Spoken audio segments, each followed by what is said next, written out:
મહત્વના સમાચાર સુરતથી આજથી પાર્કિંગ પોલિસીનો અમલ કરવામાં આવશે। નવી નીતિ અંતર્ગત પાર્કિંગ અંગે જાગૃત કરવા માટે 1 મહિના સુધી ચાર્જીસ લેવામાં નહીં આવે।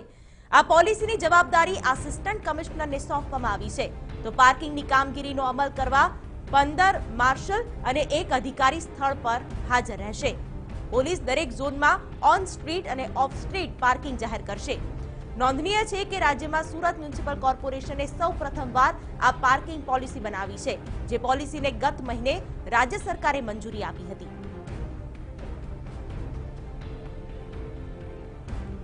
ત્યારે આ પાર્કિંગ પોલિસીથી સુરતમાં શું ફેરફાર થશે તે પણ આપને બતાવીએ। સુરત મહાનગરની આ સૂચિત પાર્કિંગ પોલિસી રાષ્ટ્રીય શહેરી વાહન વ્યવહાર નીતિ 2006 ને ધ્યાને રાખીને તૈયાર કરાઈ છે। નવી પાર્કિંગ પોલિસી મુજબ સુરતમાં ઓન સ્ટ્રીટ પાર્કિંગ અને ઓફ સ્ટ્રીટ પાર્કિંગ માટેની ચાર્જેબલ સુવિધા ઉપલબ્ધ કરાવાઈ છે। ઓન સ્ટ્રીટ પાર્કિંગ માટે ટુ વ્હીલર પાસે 10 થી 40 રૂપિયા અને કાર કે તેથી મોટા વાહન માટે 20 થી લઈને 300 રૂપિયા ચાર્જ વસૂલ કરાશે। ઓફ સ્ટ્રીટ પાર્કિંગ માટે કાર અને મોટા વાહનો પાસે 15 થી 250 રૂપિયા સુધીનો ચાર્જ વસૂલ કરાય તેવી પણ આ પોલિસીમાં જોગવાઈ છે। સંવાદદાતા બલદેવ સુથાર જોડાઈ ગયા છે।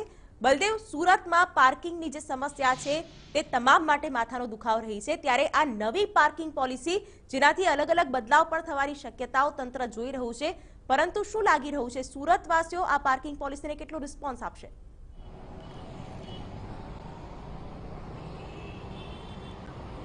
શિવાની, જે રીતના વાત કરવામાં આવે તો આખા ગુજરાતના જે મુખ્ય જે શહેરો છે, ખાસ કરીને અમદાવાદ, રાજકોટ, સુરત, ત્યાં ટ્રાફિકની સમસ્યા જોવા મળતી હોય છે। ત્યારે ખાસ કરીને જો સુરતની પણ વાત કરવામાં આવે તો સુરતમાં જે રીતે ટ્રાફિકની સમસ્યા વધી રહી છે તેને નિવારવા માટે સુરત મહાનગરપાલિકા અને સુરત ટ્રાફિક પોલીસ દ્વારા જે અલગ અલગ પોલિસી બનાવી છે તે આજથી અમલ કરી દેવામાં આવી છે। જે રીતના આપણે દ્રશ્યો જોઈ શકીએ છીએ કે આજે રોડ ઉપરના જે વ્હાઇટ પટ્ટા અને જે પીળા પટ્ટા લગાવવામાં આવે છે તેની અંદર જે પાર્કિંગ છે તે 4 વ્હીલર ચાલકો પાર્ક કરી શકશે। અને ખાસ કરીને હાલમાં પ્રાયોગિક ધોરણે આજે ટ્રાફિક પોલિસી શરૂ કરવામાં આવી છે, જેની અંદર તમામ લોકોને અહીંયા સમજણ આપવામાં આવશે। કદાચ તેમની ગાડીઓ બહાર હશે તો તેમને પોલીસ દ્વારા પણ સમજણ આપવામાં આવશે કે આ જે પોલિસી છે આ રીતના પટ્ટાની અંદર ગાડી પાર્ક કરવી।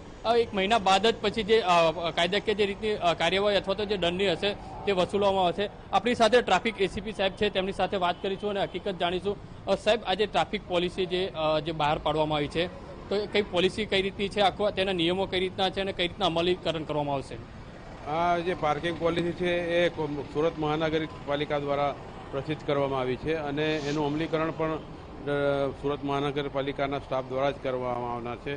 સુરત મહાનગરપાલિકા આમાં જે અમને પોલીસ તરીકે જે સહકાર માંગશે એમાં અમે સહકાર આપીશું।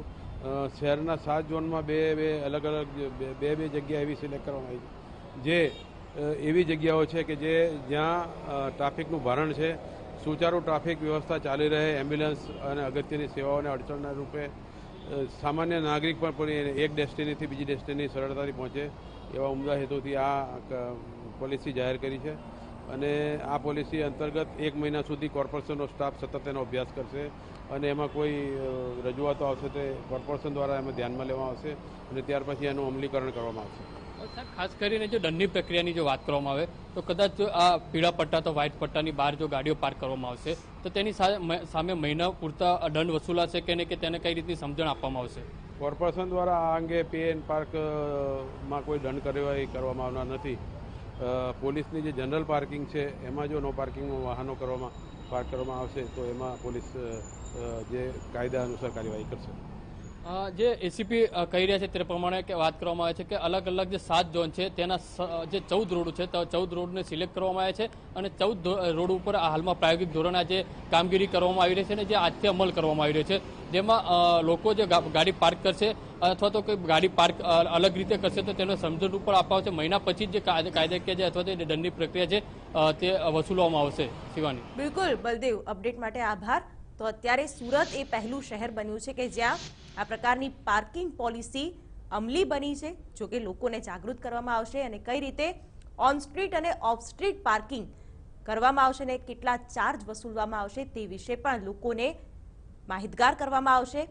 અત્યારે કોઈ પણ પ્રકારનો ચાર્જ નહીં વસૂલાય, પરંતુ આજથી તેનો અમલ કરવામાં આવ્યો છે, પરંતુ થોડા દિવસો બાદ આ ચાર્જીસ પણ અમલમાં મૂકવામાં આવશે।